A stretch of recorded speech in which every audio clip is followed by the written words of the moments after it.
Hello everyone and welcome back to Virtual Sunday School. So this week we are having a Halloween edition for our Sunday School lesson, and I am on the road once again, and I am here with my friend Reed. Hey everyone, my name is Reed and I am in 3rd grade and I like to play football, and what I'm going to be for Halloween is I'm going to be a SWAT person. Today we are talking about All Saints Day, and we're also talking about Halloween. How did you know I was going to say that? So we are going to talk about the day in the church, November 1st, which is the day that we have All Saints Sunday this year. All Saints Day is always on November 1st, but because that's not always on a Sunday, we celebrate All Saints Day in the church the first Sunday of every November. So, like Reed said, it was Halloween this weekend, and so let's talk about that word. So do you know what Halloween used to be called? It used to be called All Hallows Eve. All Hallows Eve. So we're going to talk about that. So let's hold that up again and look at the middle word. The word hallow. Do y'all happen to know what that word means? So all means everyone. Eve means the night of. So if you think of Christmas Eve is what? The night before? Christmas, right. So All Hallows Eve is the night before Halloween. Well, Halloween is the eve of. So it's weird, right? So it's not the eve of Halloween. It's the eve of All Saints. It's the eve of All Saints. That's right. So All Hallows Eve is the eve of All Saints. Do you know what the word hallow means? No. No? It actually means holy. Do you know what the word holy means? Yeah. Yeah. So what do you think about when you think of the word holy? Actually, I don't.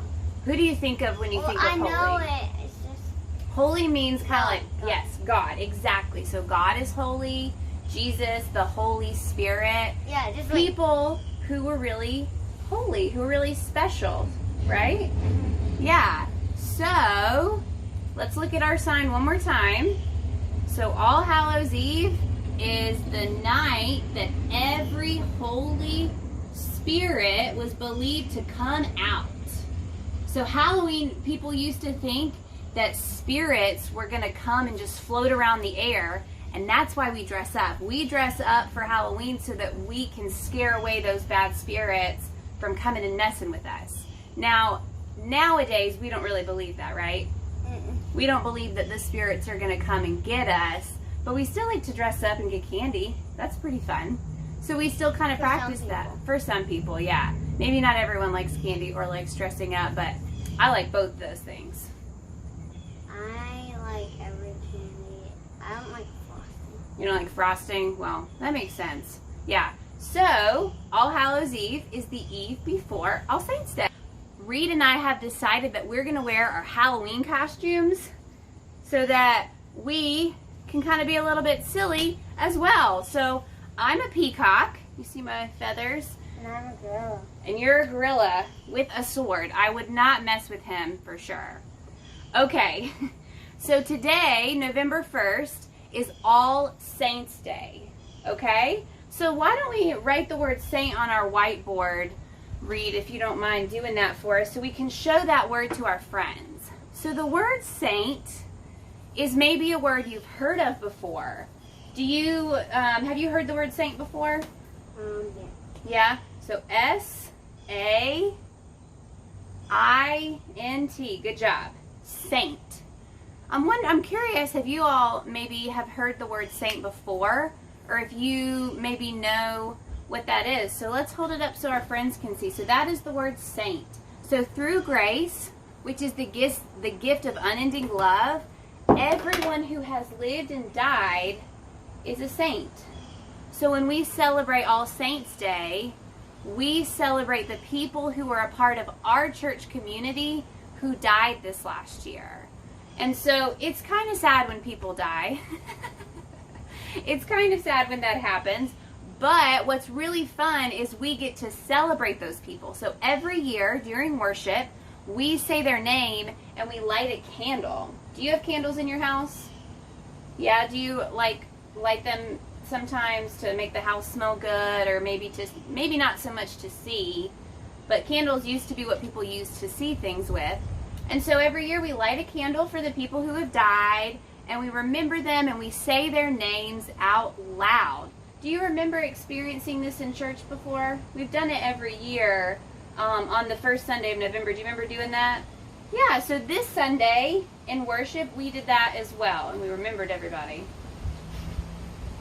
So when we think about somebody who's a saint, we all probably have somebody in our life who now doesn't live on earth but actually lives in heaven with God.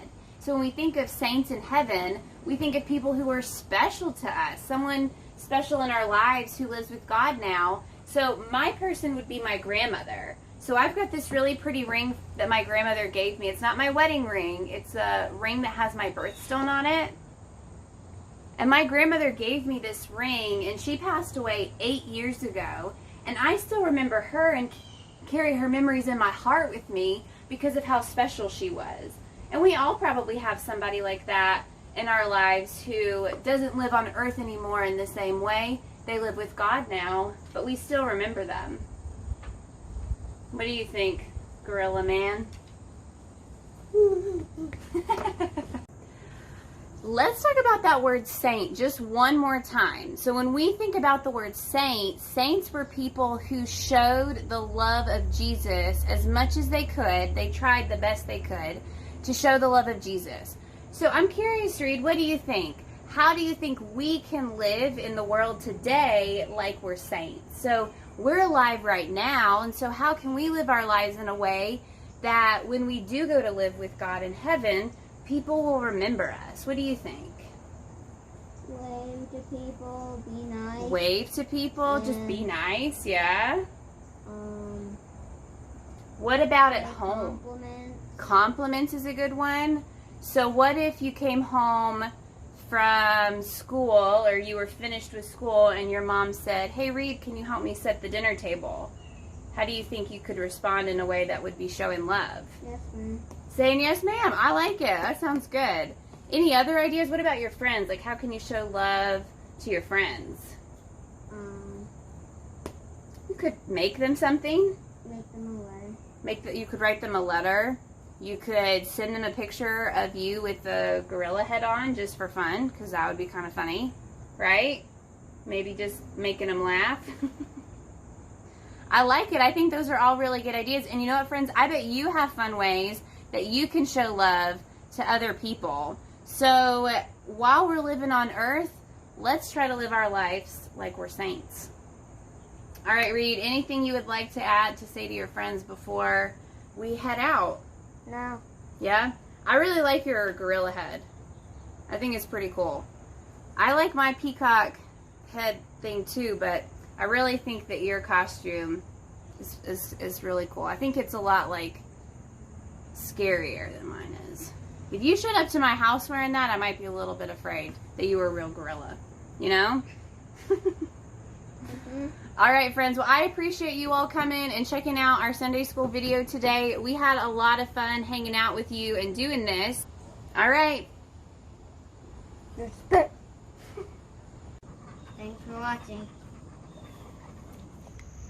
Friends, there are so many ways that we can remember people who no longer live on earth with us but live with God. We can remember them in so many ways, by sharing stories, by looking at pictures, but also we light candles. That's one thing that we do in the church. We light the candles to remind us and to symbolize the light that that person was in our life. So if you ever want to light a candle, please get an adult's help.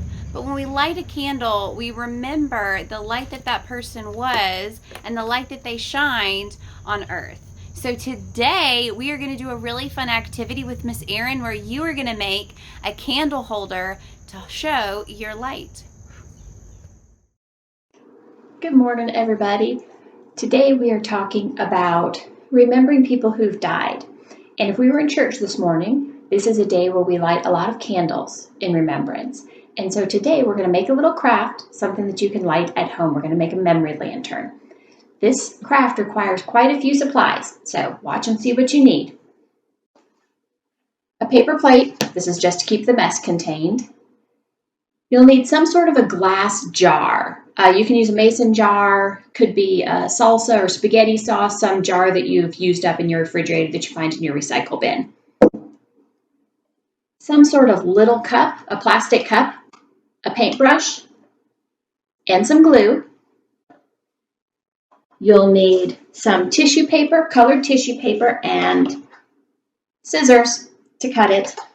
And then finally, some sort of candle, or I've got one of these battery operated ones that turns on so it can be lit and you don't have to be careful like a real flame. So to start, I've already done part of it so you can see how it'll look towards the end. But to start, you're going to take your glass bottle and put it on your paper plate. That's just to keep the mess right here. Then you want to take your glue and squirt a little bit of it into your cup. I put in an amount that looked maybe like a dime or a penny and put it in there. And then put a little bit of water, maybe a teaspoon of water, and mix it up. And what you end up with is a really soupy glue. And that's what you want to use. After you're done with that, take your tissue paper and cut it into small pieces. The shape and size don't really matter too much. You can just kind of do it hodgepodge however you want. I'm going to set some up here and show you how we're going to do this. I'm going to take my paintbrush into this drippy glue and paint a little bit of it on my jar. You don't have to be very precise. You just want to get it wet so that the paper can stick to it. You stick a piece of paper on. I'm going to paint a little more down here and put another piece of paper on.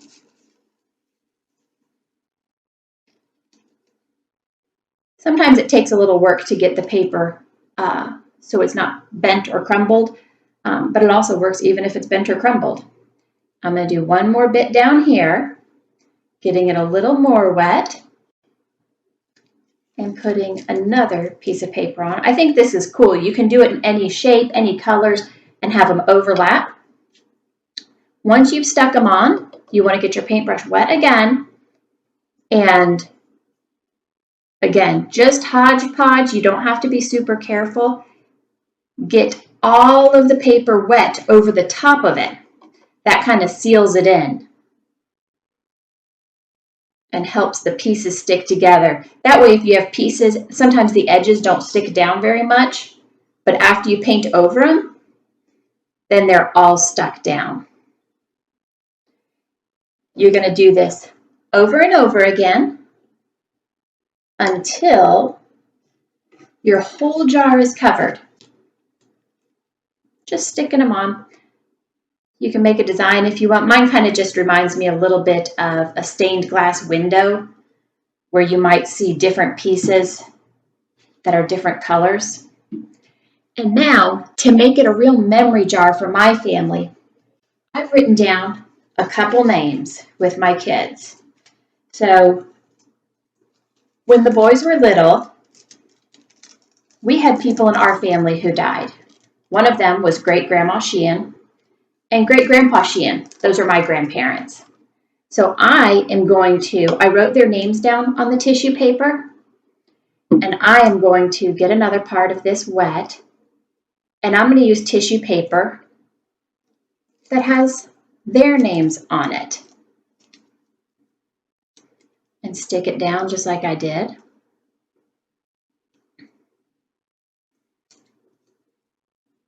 So you may have people that you know in your family, names that you want to write down. You may be in a family where you don't know anybody who's died, and that's okay. Your lantern can just be all of these colors, and it can be a way to remember that other families that have had somebody die, that every single person is special and precious and valuable to God. When you are all the way done and you've covered up the whole thing, wait for it to dry, and then you can take a candle like this and put it inside. And then you will have a lantern that you can use to remember that every life is precious to God. We'll see you next week. Bye-bye.